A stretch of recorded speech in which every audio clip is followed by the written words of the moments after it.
Il est 8 heures, bientôt 20 minutes, et notre invité ce matin est le sénateur socialiste Jean-Luc Mélenchon qui applaudit à votre chronique Alexandre Adler. Jean-Luc Mélenchon, faut-il boycotter les Jeux Olympiques? Certainement non. Certainement non, car ce serait quelque chose d'ailleurs que le chef des Tibétains, le Dalai Lama, ne réclame pas. Je trouve il est extraordinaire qu'il y a toujours dans ce genre de circonstances des gens qui sont prêts à se battre jusqu'au dernier Tibétain, sans tenir compte de ce qu'eux-mêmes disent. Le Dalai Lama ne demande pas le boycott. Il dit que la nation chinoise et les Chinois méritent les Jeux Olympiques. Alors il y a une série de gens qui sont qui poussent, et je veux distinguer leur personnalité de la cause qu'ils défendent. Par exemple, l'activité de Monsieur Robert Ménard au titre de Reporters sans frontières, qui hier a fait une action à l'allumage de la flamme olympique. Sur le site de l'Olympique. Oui. Ne trompera que ceux qui ne connaissent pas l'intéressé, qui est quelqu'un qui a toujours été aux avant-postes des causes que mènent les néoconservateurs américains. C'est pourquoi je dis je distingue la personne de l'association Reporters sans frontières. Il défend aussi la liberté des journalistes.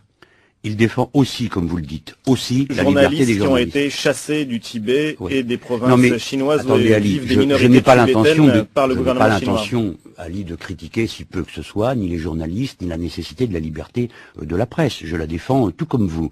Mais on a le droit, me semble-t-il, d'interpeller certains comportements. Voilà. J'observe que... Mais aujourd'hui, les comportements interpellés sont plutôt ceux du gouvernement chinois. 140 morts en 10 jours, Jean-Luc Mélenchon. 140 morts. Eh bien alors, ne parlons plus de rien, cher Ali, et convenons que les informations données par le gouvernement tibétain en exil, entre guillemets, sont les informations fondées. S'il le dit qu'il y a 140 morts, pourquoi ne dit-il pas qu'il y a 1000 morts?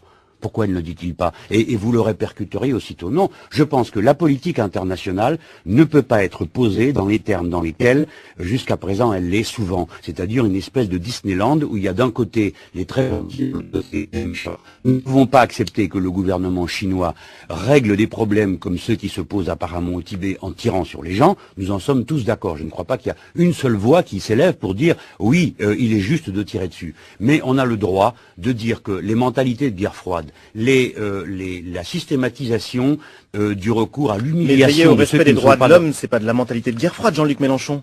Bien sûr, mais respecter les droits de l'homme, c'est une chose. Les moyens pour le faire, c'est une autre discussion. Ce qu'a dit à l'instant Alexandre Adler doit être pris en considération.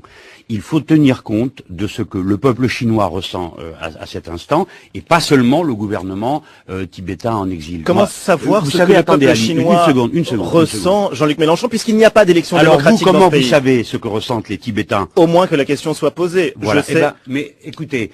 Ali, vous êtes face à une répression féroce. La discussion est terminée. Il faut condamner le gouvernement chinois et applaudir en cadence à tout ce que dit Monsieur Robert Ménard. J'essaye de vous dire ceci. Réfléchissons aux actes que nous posons et comprenons que le système qui consiste à affronter des pays, est-ce que n'est pas un système qui est profitable pour les relations internationales? La Chine a un président de la République, M. Hu Jintao, un premier ministre, M. Wen Jiabao.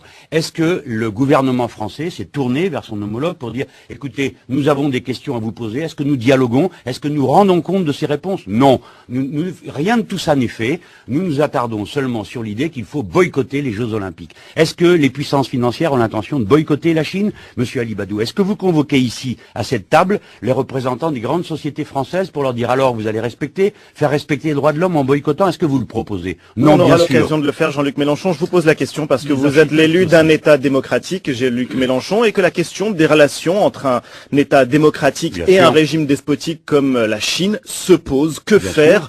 Quelles relations avoir? Peut-on avoir des relations normales avec un État pareil? Je vous pose la question. Mais bien sûr qu'il faut en avoir. Vous voulez avoir quel genre d'autres relations? Je vous pose la question, Jean-Luc Mélenchon, je n'affirme pas. Mais je vous demande quelles sont les relations qu'un État démocratique comme la France doit avoir avec la plus grande dictature du monde. Voilà. Alors, ça, c'est une autre question. D'accord? C'est pas la question du boycott des Jeux Olympiques. Quelle est votre réponse?